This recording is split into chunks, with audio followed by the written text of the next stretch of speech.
ABC Midday. I am Abna Mante. Coming up in the headlines. The Electoral Commission, after thorough scrutiny of the submitted nomination forms, have approved 13 presidential candidates to be on the ballot paper, with 10 falling off. We will speak to the disqualified parties. The Movement for Change has unveiled its vice presidential candidate, Mr. Kwame Owusu-Danso, to rival his contemporaries in the general elections. Still to come, the declaration of poliovirus type 2 as a public health emergency by the Health Ministry doesn't sit well with some stakeholders. We will be speaking to them.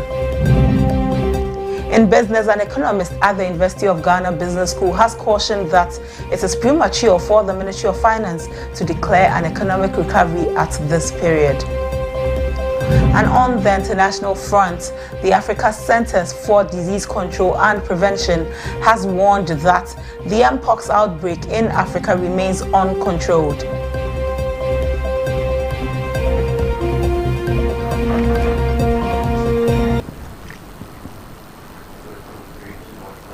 Stay with us. We have these and more coming up shortly.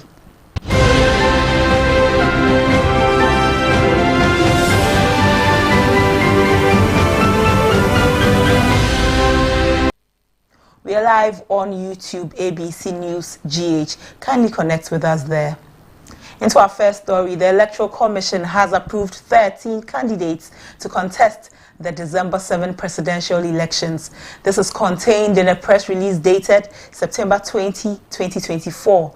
The statement says, following the successful conduct of the filing of nominations from the 9th of September to the 13th of September 2024, the Commission instituted a thorough examination of the nomination forms submitted by the candidates to ensure conformity with requirements as set out in law.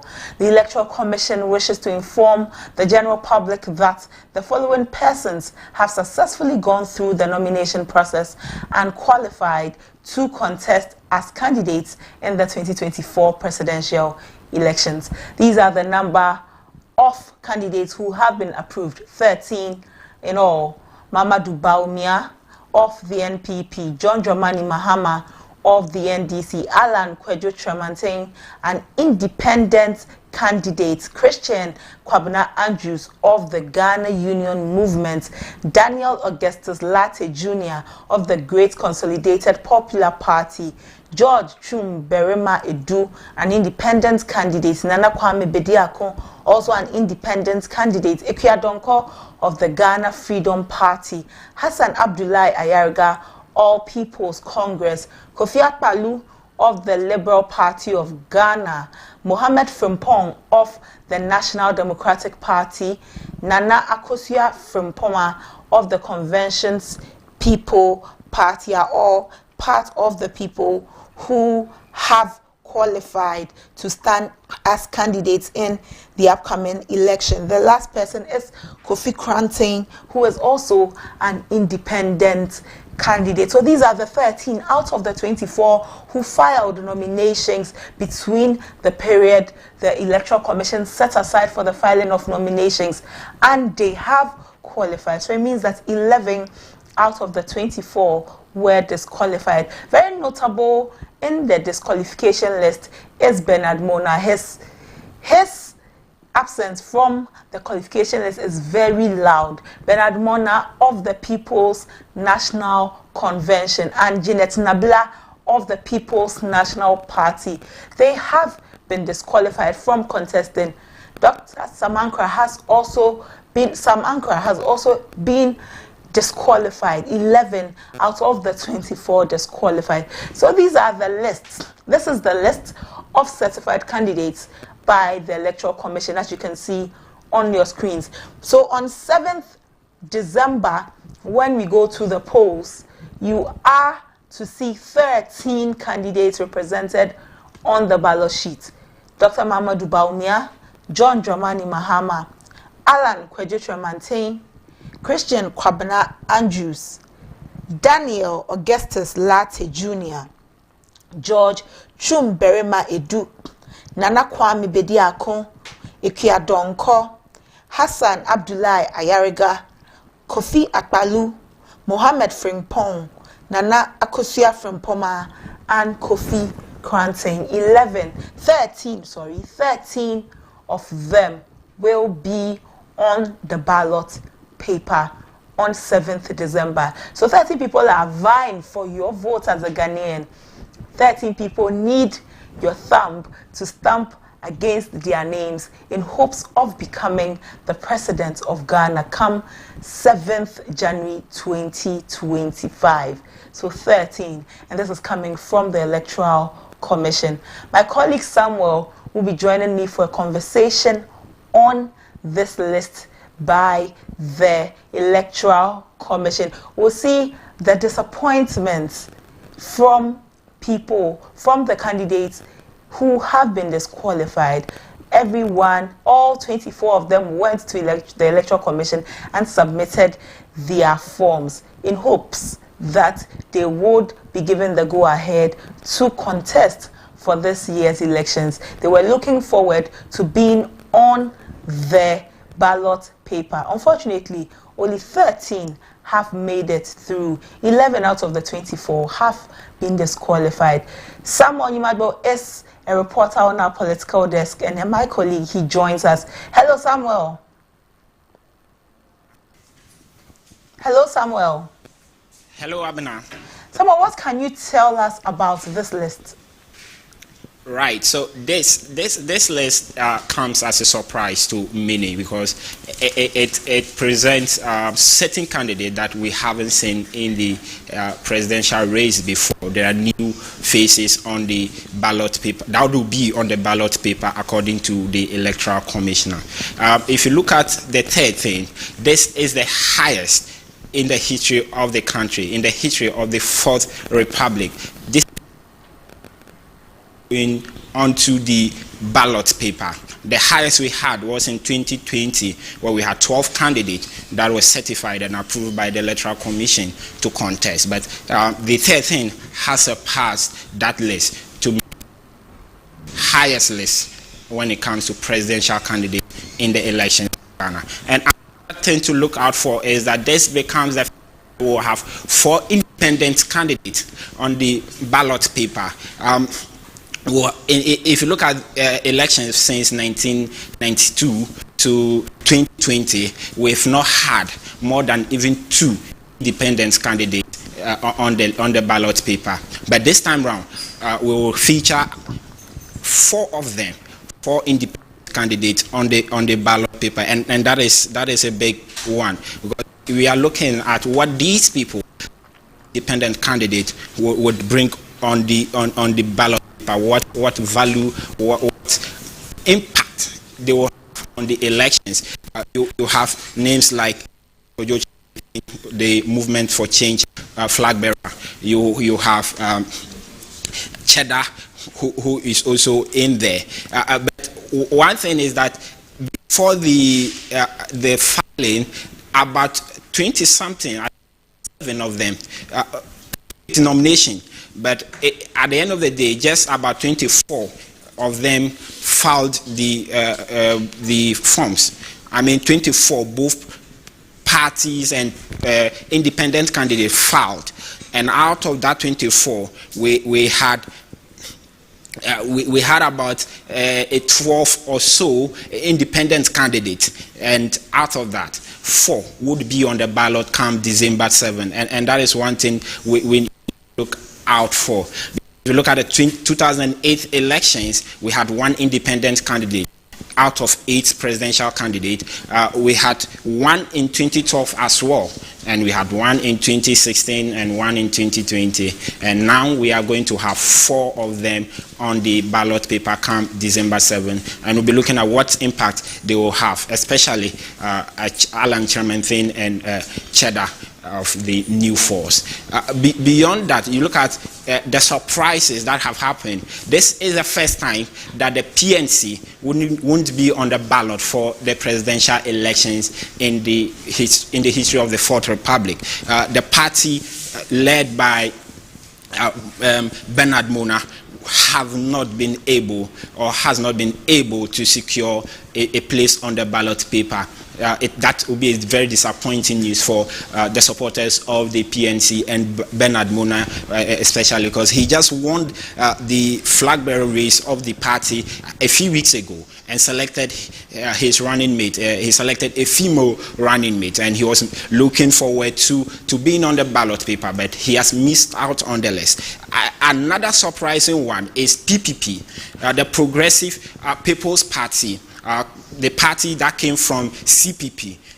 Came the party that was born by the first flag bearer, Indum, have failed to make to make a space or get a space on the ballot paper in the 2024 elections. They would also be disqualified for the first time. When they had the opportunity to be on the ballots in 2012, they were on the ballot in 2012, 2016, 2020, but in 2024, the PPP won't be on the ballot as well. Then we have another surprising, not a surprise, because she broke away from the PNC to form her own party. Janet Nabla has also not been able to secure a place on the ballot paper as well. So these are the few surprises that have come, and the parties, especially Bernard Mona's party, may try to challenge the issue. They may try to challenge the Electoral Commission, as we've seen in the past, that when some candidate get disqualified, they always want to challenge their disqualification. But if you look at the time that we have, I don't know whether they'll be able to present their issue very well and get the listening ear of the EC and get themselves back on the ballot. But as it stands now, these are the key surprises. The rest that were disqualified, so 3 parties were disqualified, and then we had 8 independent candidates also disqualified, making up the 11 disqualified candidates in the 2024 elections. So we will have 13, the biggest or the highest in the history of the country, come December 7th. Abena. Sami, what does this say about our democracy? 13 candidates on the ballot paper. If all 24 had sailed through, we would have had a very long ballot paper. What does this say about our democracy?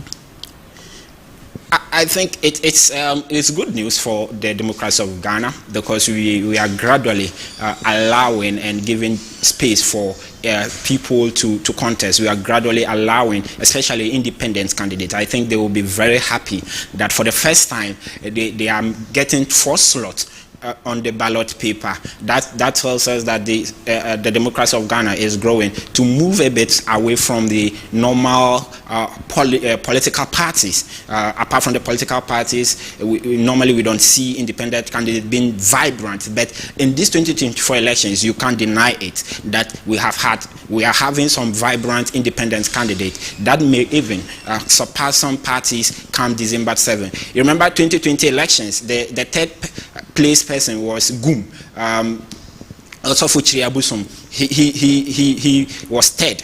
But in these elections, what the polls are saying, if you look at what the polls have, all the polls that we followed, what it's saying is that the 2024 election will likely present a third force being an independent candidate, the third place candidate or the third place party in the elections would likely be an independent candidate, and that is good news for most independent candidates, people who don't have the finance or the equipment or the logistics to set up political parties.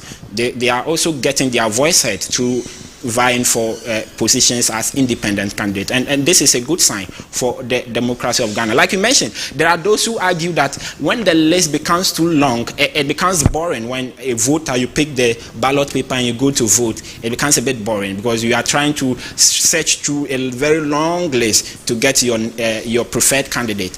But here lies the case: we are having 13 candidates on the ballot. Let's see what happens. But it also means that the country will have to spend more to print the ballot paper. It means that we'll print a long ballot paper as more than we did even in 2020, because 2020 we had 12. In 2008 we had 8 candidates. 2012 we had 8.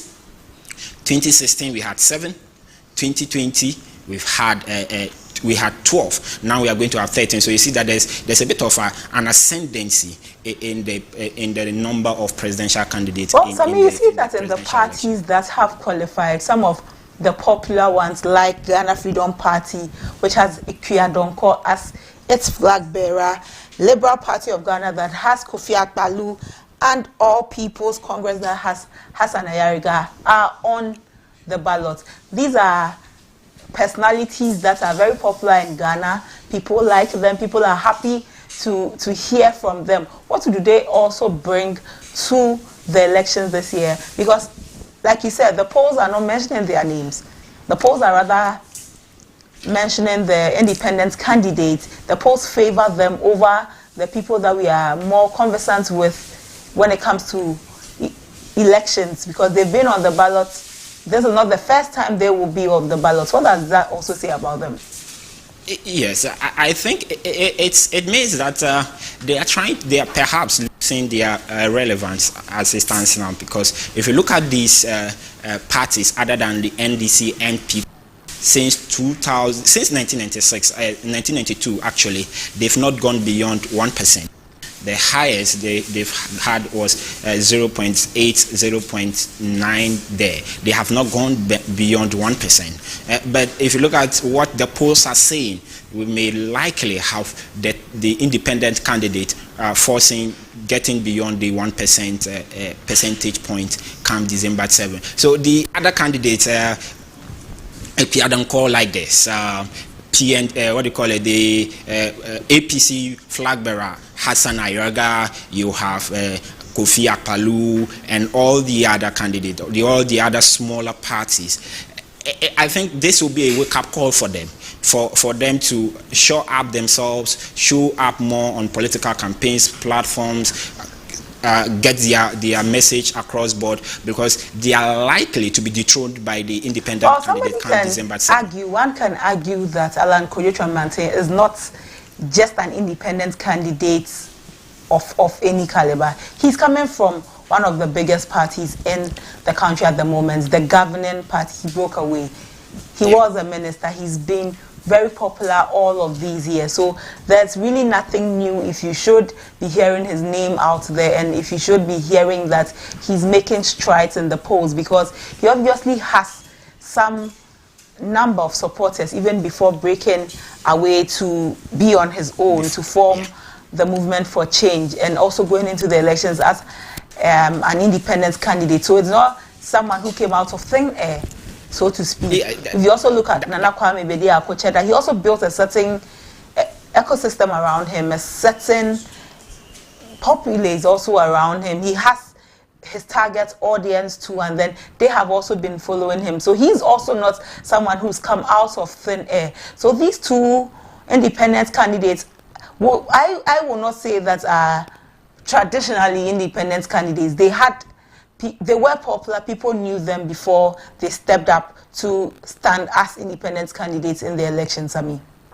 yes, that may be true, that is true, because if you look at Alan, for instance, he broke away from the NPP, as you rightly mentioned. But you look at somebody like Cheda, nobody knew him. Yes, we knew Cheda as somebody who was a social media sensation, somebody who was a kind of a pan-Africanist, talking about how to rescue Africa and all of that.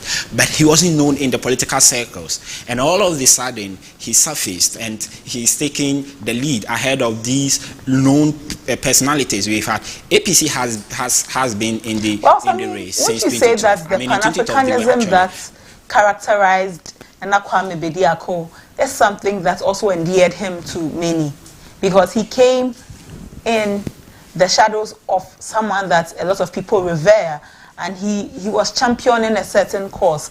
So deciding that he was going to stand as a presidential candidate shouldn't come as a surprise to anybody. It shouldn't actually come as a surprise. So that's the thing. He came with a strategy. He didn't, like you mentioned, he didn't come from a thin air. He came with a strategy, and his strategy was to build a base, use his philanthropic works, his Pan-Africanism to build a base for himself. And when he surfaced, it became smooth for him to campaign. Now, Cheddar, when he's in town campaigning, he has a lot of the youth supporting. He has a lot of backing from the youth and all of that. So it is all about the strategy that he brought when coming into this race. But you look at the other people, you look at the smaller parties, we don't see them. It is only in the election year that you begin to see them surfacing, and they find it difficult to make any impact because they don't have that vibrant base like the NPP NDC will do. But before Cheddar surfaced, he made sure he built the base. He used these philanthropic ways to build the base, and that is what has given him the numbers when it comes to the polling. When it comes to polling, you look at APC, like I was mentioning.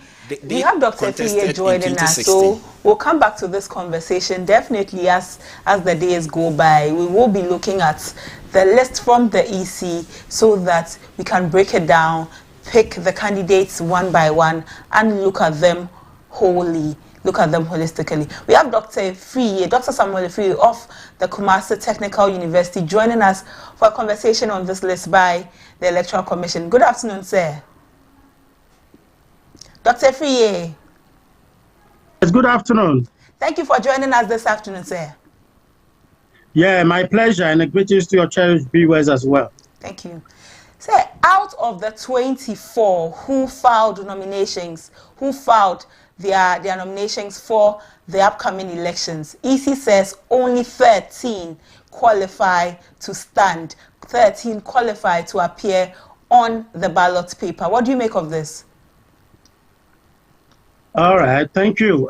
You know, it is in our democracy when we are coming for elections, people tend to apply and whether they qualify so that the EC will tend to verify and confirm the application for presidential elections.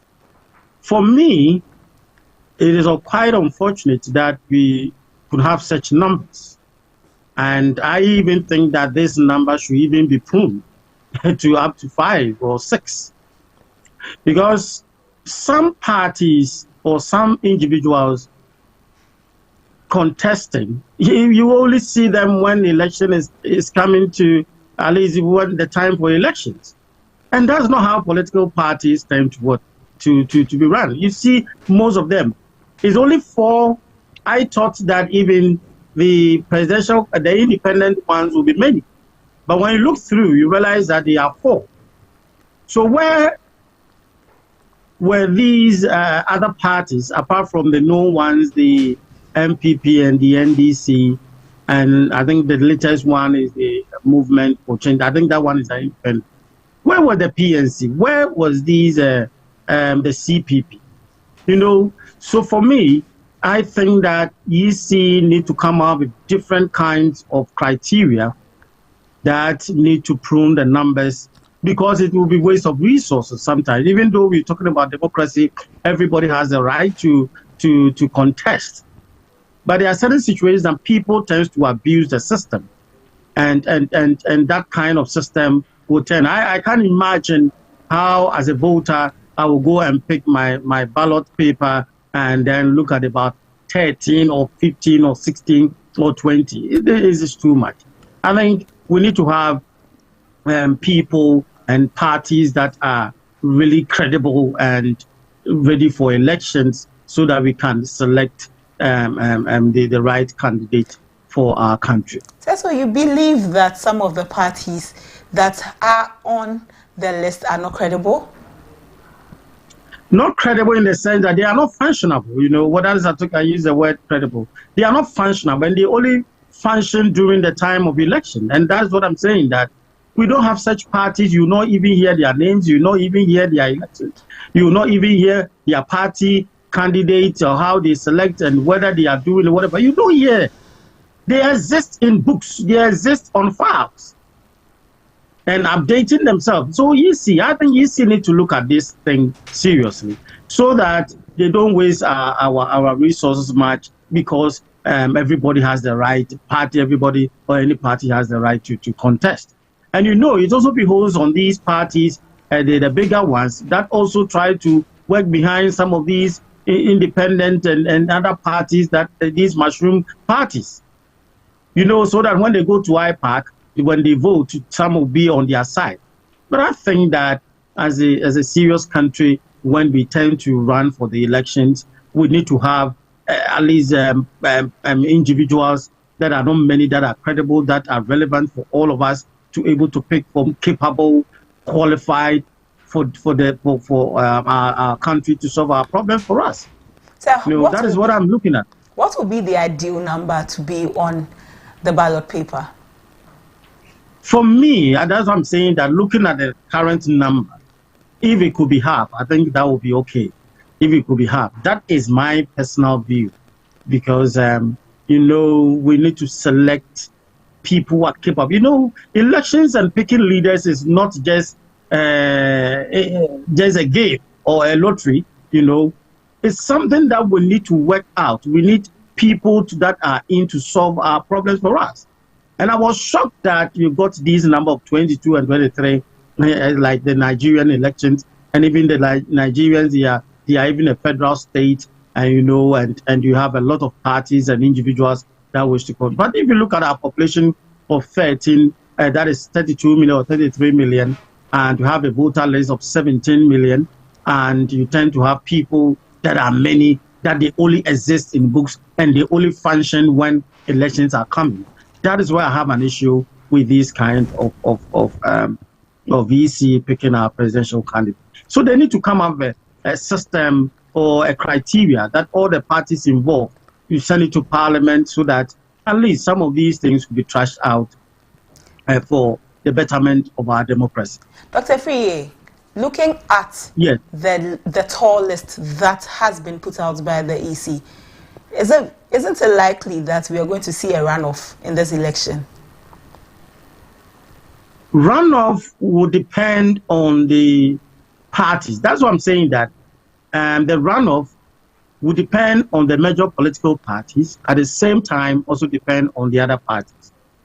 If you are able to convince your voters, if you're able to convince voters very well about your programs or what you've done or what you wish to for the country, then you can still, because we've seen that the MPP through the elections was able to get about no runoff. So it depends on how the strategies of the parties, the bigger parties that will work, and also the independent on the other parties that will also be effectively working on the ground. So if these two sides works well, then probably we might see a runoff. But if, especially the individuals and the other parties, that is apart from the bigger ones, then we might see, because it's head to head in terms of the 40%, 40%, 40 upwards 40, nobody can get 50%. So if those people work together, then I think that there won't be any runoff per se, especially the government of the day and even the opposition. If the opposition is able to work well to convince people that they are the best to govern the country from the next year, that's 2025, then the people can vote for them to have it. But if they are unable, and the current government is unable to convince, and the independent ones and the other parties decide, at least we're able to convince these voters, then probably we might see a runoff. But it is 50-50 for now, where runoff can be possible. Thank you, sir. My pleasure. Dr. Samuel Friye is a political analyst and a lecturer at the Kumasi Technical University. So we'll be speaking with one of the disqualified parties. The Director of Operations of the Progressive People's Party, Divine Nkrumah, joins us for a conversation. Good afternoon, Divine. Well, while we keep on establishing contact with Divine, you've heard from Dr. Friye. Dr. Friye believes that the 13 persons or the 13 groups that have made it to the election ballot paper are just too many, and believes that the EC must find other criteria to slash it down. Moving on, the Movement for Change has unveiled its vice presidential candidate, Mr. Kwame Owusu-Danso KOD, today for the upcoming December elections. The presidential candidate of the Alliance for Revolutionary Change and founder and leader of the Movement for Change, Alan Kweju Tremantin, has officially selected Mr. Owusu-Danso as his running mate to strengthen his bid for victory in the upcoming general elections, scheduled for December 7.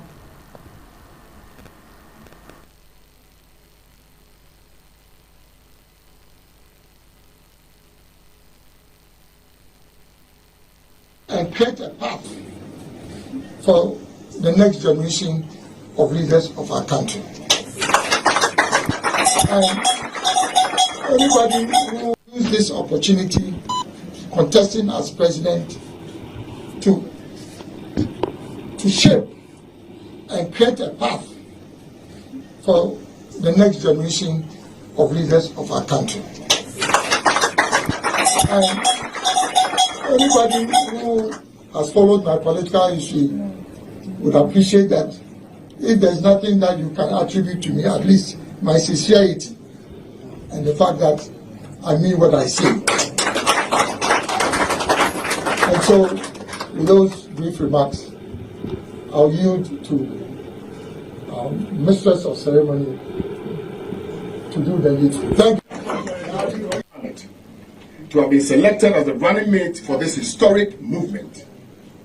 It represents for me the loudest trust in the Ghanaian youth. And for that, I continue to say thank you. Thank you, sir. To our Afrafranto family and the Yellow Army, I will not let you down.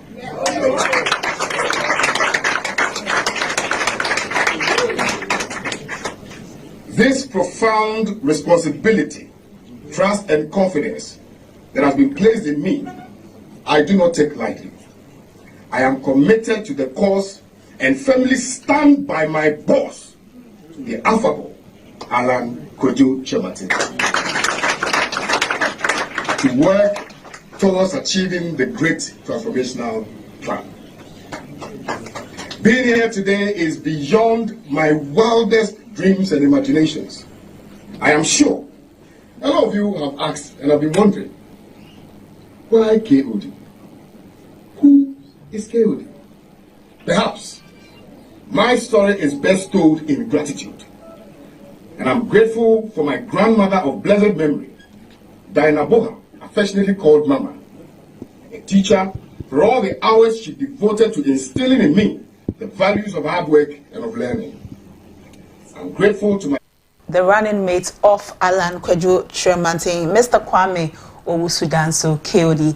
Now to Parliament. The Speaker of Parliament, Alban Sumana Kingsford Badman, has raised an urgent alarm about the potential for public unrest stemming from the extreme partisanship within the legislature.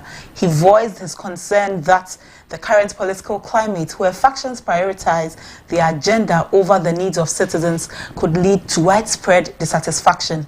Speaking at the University of Ghana alumni lecture on the theme 30 years of parliamentary democracy, the journey thus far, Badman highlighted the erosion of public trust in Parliament due to its failure to effectively tackle pressing national issues. He referenced recent examples from Kenya, Burkina Faso and other African nations, urging Ghana to learn from these situations to prevent similar unrest. Speaker Badman pointed out that citizens are increasingly frustrated with lawmakers who do not unite for the common good. He argued that the focus on party loyalty has overshadowed the essential duty of serving the public interest. This partisanship, he noted, not only impedes legislative progress, but also deepens the perception that Parliament is disconnected from the realities faced by ordinary Ghanaians. He cautioned that if this trend continues, it could incite a revolt against elected officials who prioritize political gains over genuine governance.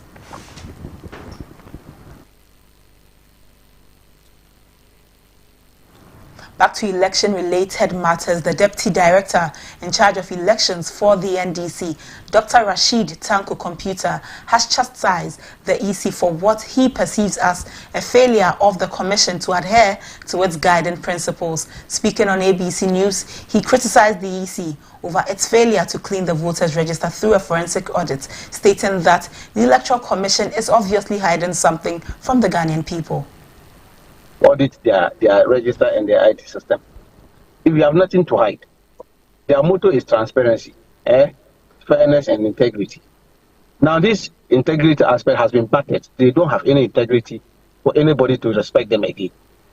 Fairness, completely, they are not fair to even we the stakeholders in the political party. Look at the time they gave us the register.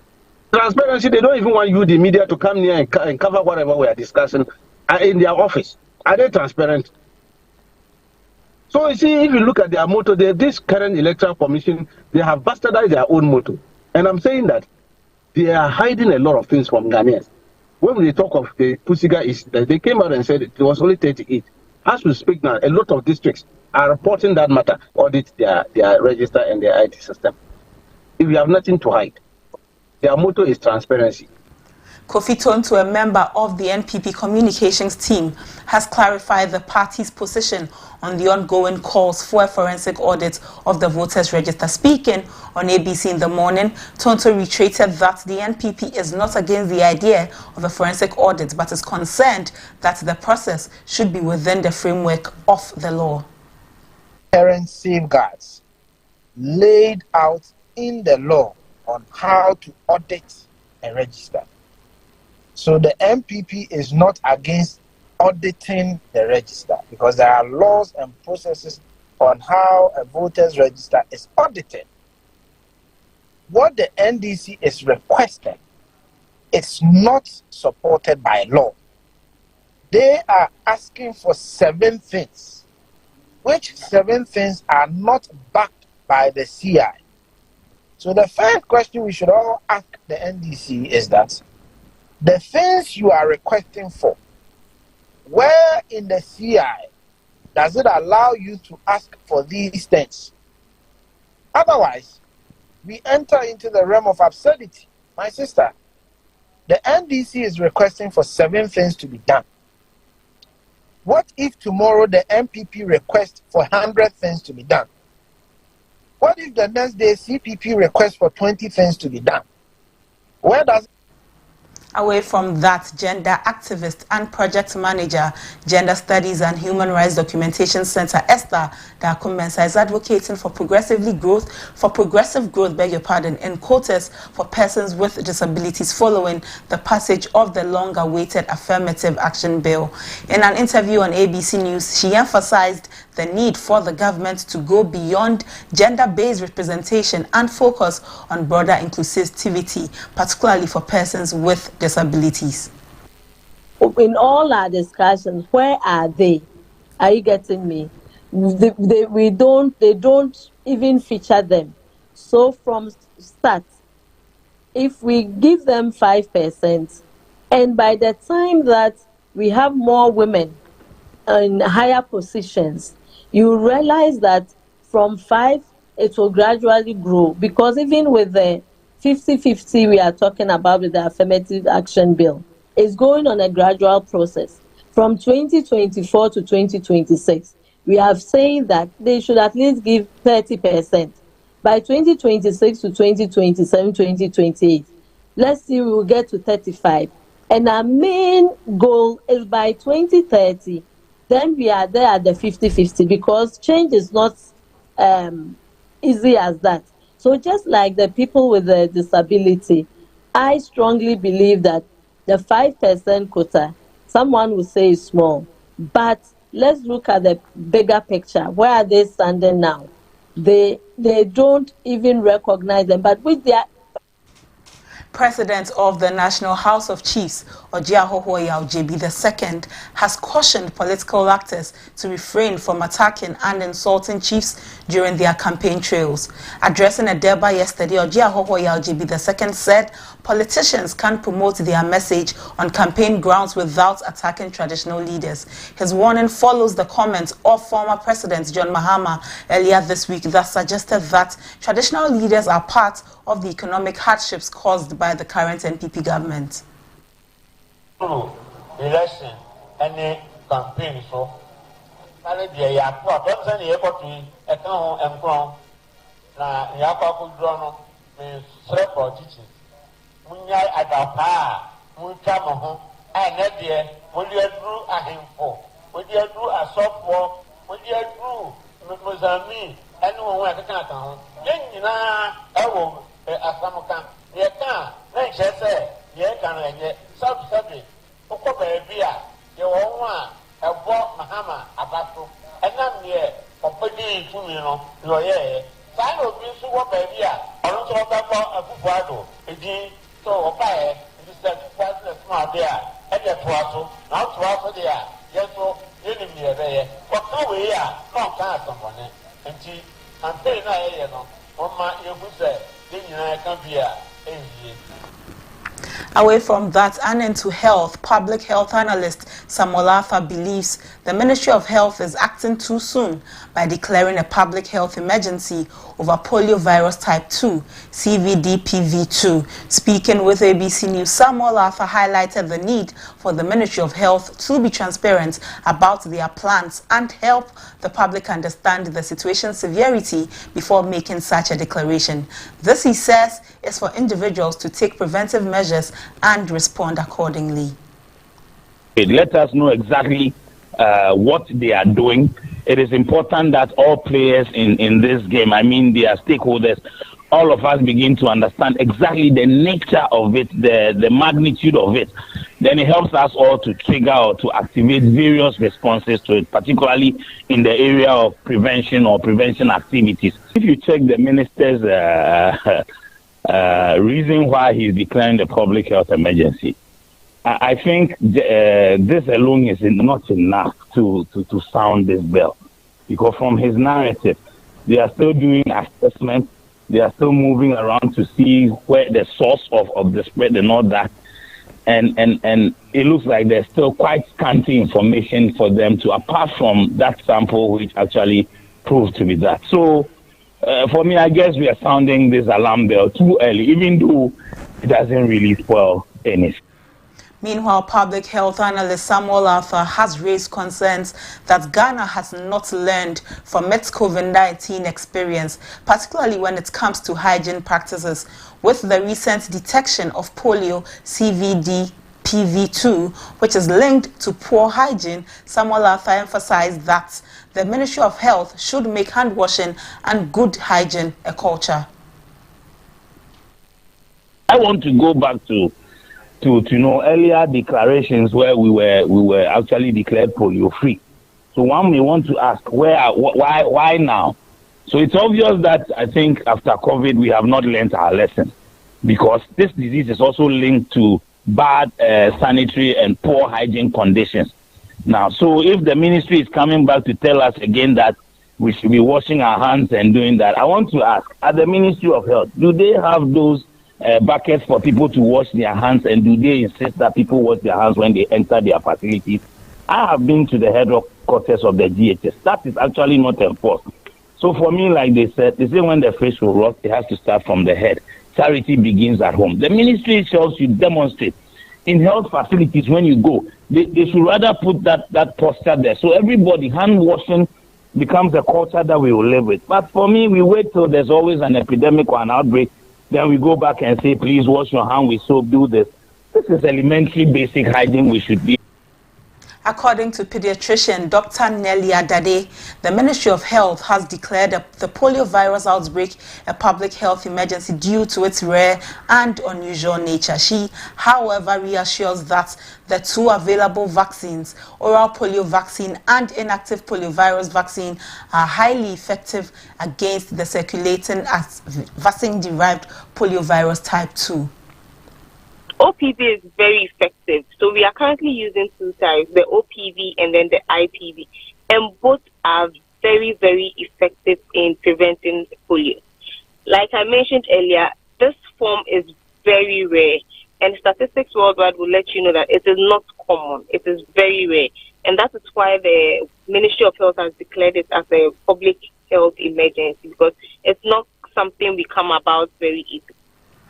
Away from health, a Chinese-owned firm producing the Munda brand of mattresses company limited in Afienya in the Greater Accra region has been shut down by the Ghana Standards Authority for using uncertified products. The Ghana Standards Authority, acting on a tip-off, conducted a market survey that revealed the Chinese company was trading substandard mattresses using unapproved materials. During an operation by a team comprising GSA officials, Ghana Police Service and the media, Mr. George Kojoanti, head of the Special Product Unit at GSA, addressed the media and explained that ZXZ Company Limited was not registered with the Ghana Standards Authority and had not received approval for its manufacturing standards. As a result, their products did not meet the necessary certification, making them illegal under GSA regulations. The Special Operations Team also discovered that the company is assembling televisions, fridges, and soundbar speakers under the brand name Asano in the country without registering with the GSA. A Chinese national on site who identified herself as the supervisor but failed to give her name argued that the materials used are accepted in China and so the production is legal. Only China can decide that they want to use a different material. You understand me? Yes, and yes. I cannot come to China and come and manufacture with what 70% of the world is using and tell China governments that, oh, look, 70% of the world uses this material, so you too, you must use it. No. Every country decides what material they want to use. You understand me? Yes. That is why when you come to a country, you will check what the country's standard is. And the only way you will know is if you go and register with the agencies you have to register with. So if you have come to register with Standard Authority, you will learn that this material, you can't use it for mattress that people lie on in Ghana. Do you understand what I'm telling you? Yes, particular. So if you tell me the world is using it, no, the world can be using it. You get me? Yes, yes. But this is Ghana. We are making rules here. You get it? Yes. And we make the rules based on what we believe is good for us. Do you get me? Yes. So you can't use polystyrene. This is polystyrene. You can't use polystyrene for home mattress. Of GSA around the world actually asking. So a Chinese company here in Ghana is using polystyrene to produce mattresses. They are selling on the markets. So the Ghana Standards Authority have already picked intel that they have these products on the market in Mokola and Kumasi and all other places that they are selling. These materials are made from. Away from that, let's go back to our earlier story about the EC approving 13 presidential candidates for the upcoming election. Divine Nkrumah joins us via Zoom. He is the Director of Operations of the Progressive People's Party, who have been disqualified from running in the elections. Good afternoon, Divine. Good afternoon, Divine. Good afternoon, madam. Divine, how did the news hit your camp? As it seems your hopes for the struggle to occupy the presidential seat has been squashed. Okay, thanks for having me on your show, and also a very good afternoon to your viewers and then your listeners also. The news about our disqualification came to us as a shock today because we are not expecting that kind of news from the Electoral Commission, because we have been in this political game and exercise for more than a decade. We have experience. We have done this time. We have done it in the past, and so we have the experience. And so when we heard about the announcement that PPP could not make it to the list of successful presidential candidates contesting for this year's general elections, it came to us as a surprise. And then we thought that we have been shortchanged, and also we have not been treated fairly by the Electoral Commission based on all the requirements after making sure that we meet all the necessary requirements as stipulated by the Electoral Commission and the Constitution. So it's not something that we are pleased about or we are excited about. So as I speak with you, we are having an emergency meeting at the national executive level to discuss the way forward and then to see how we go about impressing and then forcing the Electoral Commission to do what is right at the end of the day. Part of this presidential race before, so you are not new to all of these processes. What did your party do to fail to meet the criteria that was set by the EC? Hello, Divine. Hello, Divine. Okay, Divine and Chroma is the Director of Operations for the PPP. He says that PPP is in a meeting at the moment to look at how they were disqualified from the presidential race and are not happy about this. Going forward, we will speak with Divine so that we can get more information from the camp of the PPP. Away from that, let's take some business news.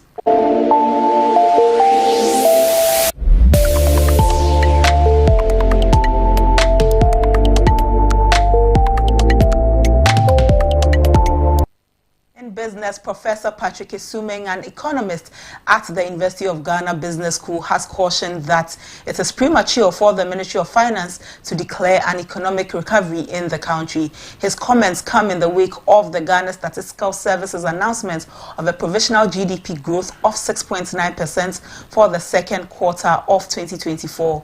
He expressed concern that one positive growth reading should not be viewed as definite evidence of a turnaround. It's a little too early, and we cannot use one growth reading or one inflation reading and say the economy has turned the corner. I think the finance ministry has been too quick to say that. In fact, they started saying that some time now. But when they were saying that initially, obviously the growth wasn't as strong as this. And then they will say the inflation rate has also declined substantially, which is true. But we know that the other indicator that is commonly referred to, the CD, we know it's not doing well at all. But outside of the macroeconomic indicators, we have to know there's some other micro data that has shown that the business environment has not been friendly and households' incomes have really declined. The number of Ghanaians who are multidimensionally poor has increased. So you can't just focus on a couple of Economist Patrick Isumeng has noted that Ghana's second quarter GDP growth rate of 6.9% is the highest in almost 5 years, surpassing expectations. Speaking on ABC in the morning, he added that the number of contracting subsectors has decreased significantly from 6 out of 20 in the first quarter, with a 4.7% growth rate, to just 3 this quarter, indicating a broad-based economic expansion. It's way higher than was expected and way higher than the growth we've seen recently. I think this is the highest single quarter growth rate for almost 5 years, which is positive. And I think the other thing that's positive is the number of subsectors that were contracting had declined. In the first quarter, even though we saw a growth rate of 6 or 4.7, about 6 of our 20 subsectors saw contraction. This time, I think there are only 3 or so subsectors that saw contraction. So I think that clearly tells you that if you put this together with the first quarter growth number, clearly this growth number beats expectations and is better than we've done in recent. That is all for business news. Up next is sports.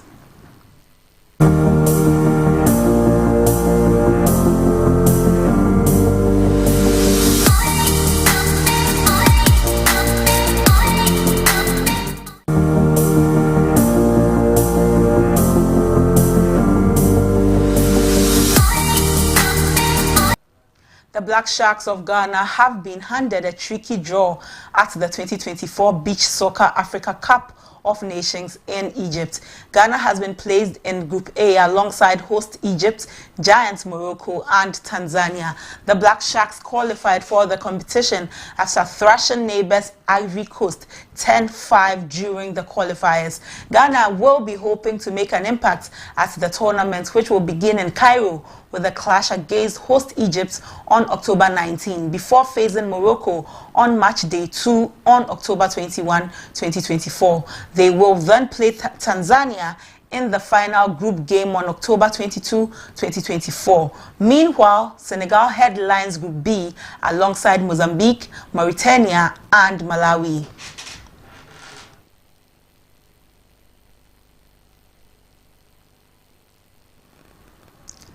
That's all for sports. Let's go back to our story on the EC's qualification and disqualification of some candidates ahead of the elections. Divine Nkrumah is the Director of Operations for the Progressive People's Party, PPP. You're welcome back, Divine. Thank you.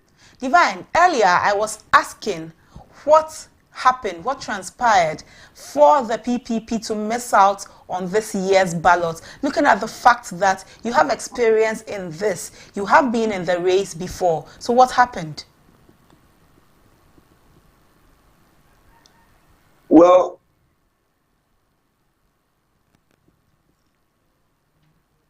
hello, Divine. I don't know what to say, but I think of us as a politician. Hello. Please go on. Can you hear me? I can hear you. I'm saying that as dutifully as it is required of us as a political party to meet the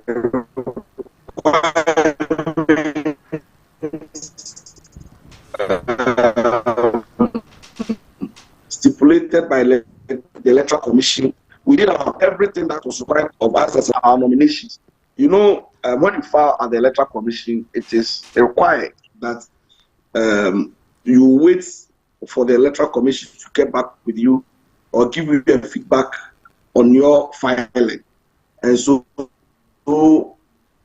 we filed on the 13th, and then on Saturday, we received a letter from the Electoral Commission indicating to us some anomalies with our forms. And so 13 errors were identified by the Electoral Commission, and they asked us to go and fix those pages. And immediately they handed over the document to us. We worked on them and then resubmitted it to the Electoral Commission on the 14th, even before 12 p.m. on Saturday. So for us, we're waiting for the Electoral Commission to get back to us, congratulating us for maybe having successfully filed our nomination. Then, out of nowhere or out of the blue today, we heard in the media that we were not able to make it to the successful list of presidential candidates who will have the opportunity to contest this year's general elections.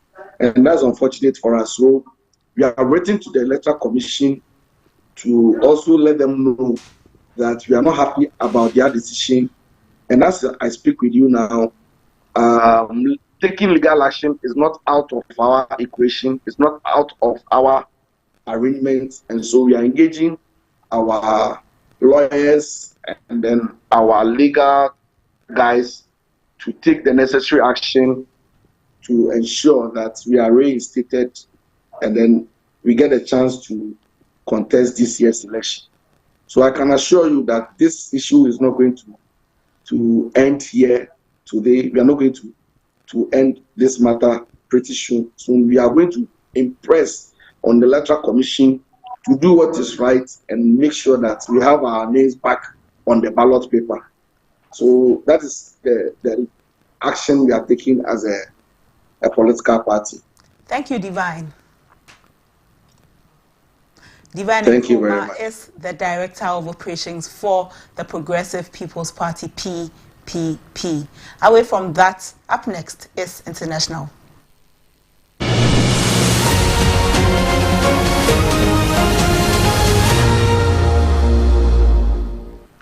The Africa Centers for Disease Control and Prevention, Africa CDC, has warned that the mpox outbreak in Africa remains uncontrolled with rising cases in multiple countries. The outbreak, declared a public health emergency by the World Health Organization, has seen a 177% surge in cases and a 38.5% increase in deaths compared to last year.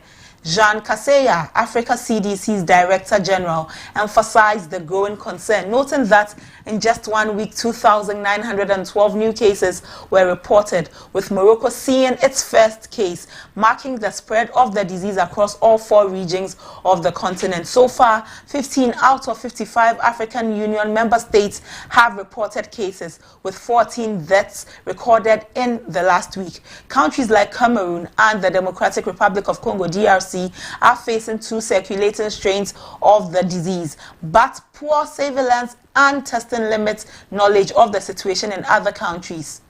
While Rwanda has begun its vaccination efforts, the DRC, the epicenter of the outbreak, plans to start vaccinations in early October.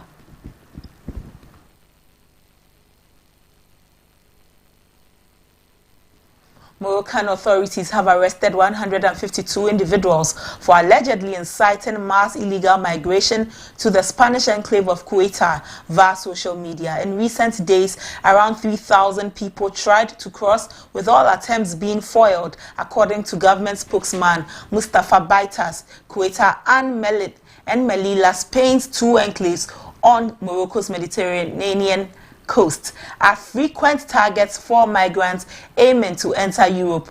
Cooperation between Morocco and Spain on illegal migration has intensified since Spain supported Morocco's autonomy plan on Western Sahara in 2022. Despite some clashes between migrants and security forces, no fatalities were reported.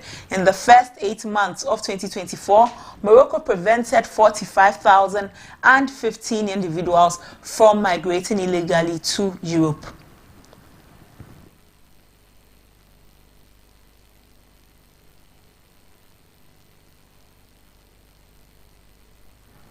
That's all for international news. Sports, entertainment is up next.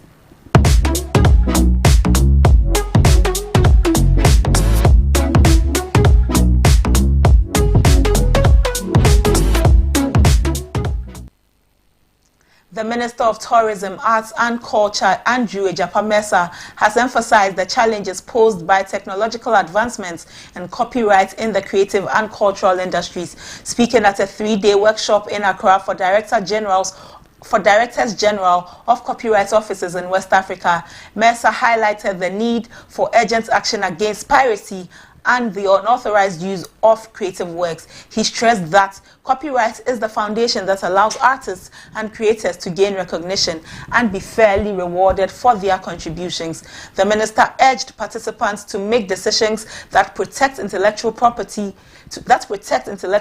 rights and foster creativity. Mesa also praised ECOWAS for its efforts in strengthening copyright protection across the sub-region, noting their role in addressing challenges and fostering collaboration.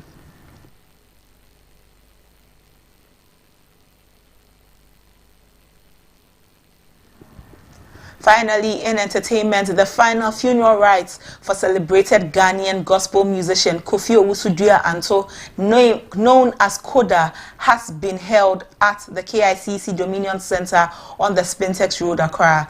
A large crowd of mourners, including well-wishers, friends, and industry colleagues, gathered to pay their final respects. The funeral, initially scheduled for July 5, 2024, was rescheduled to September 20, 2024.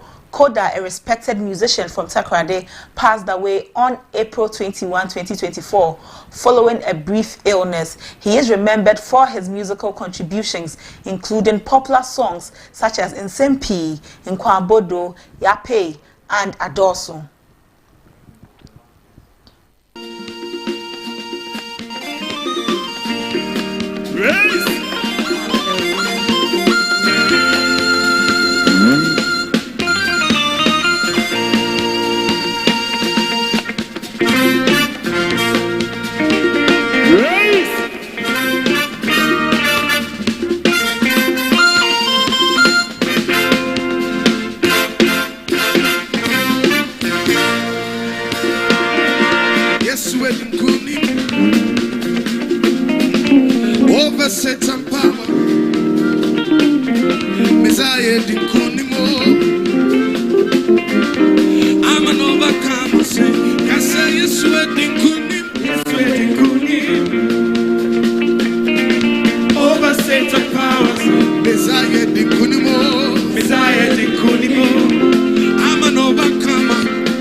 On this farewell note to Koda, this is how we end this afternoon's news. But before we go, a recap of our top stories. The Electoral Commission, after thorough scrutiny of the submitted nomination forms, have approved 13 presidential aspirants to be on the ballot paper, with 10 falling off.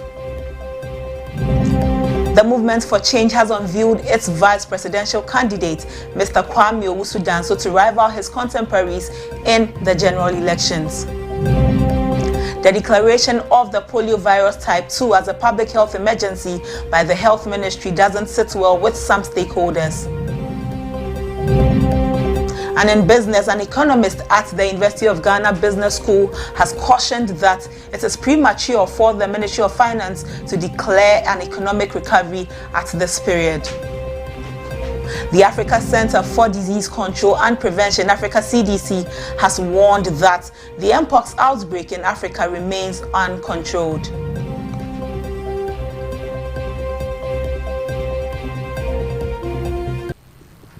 We are grateful for your time this afternoon. For more news, visit our website, www.abcnewsgh.com. Interact with us on social media at abcnewsgh_.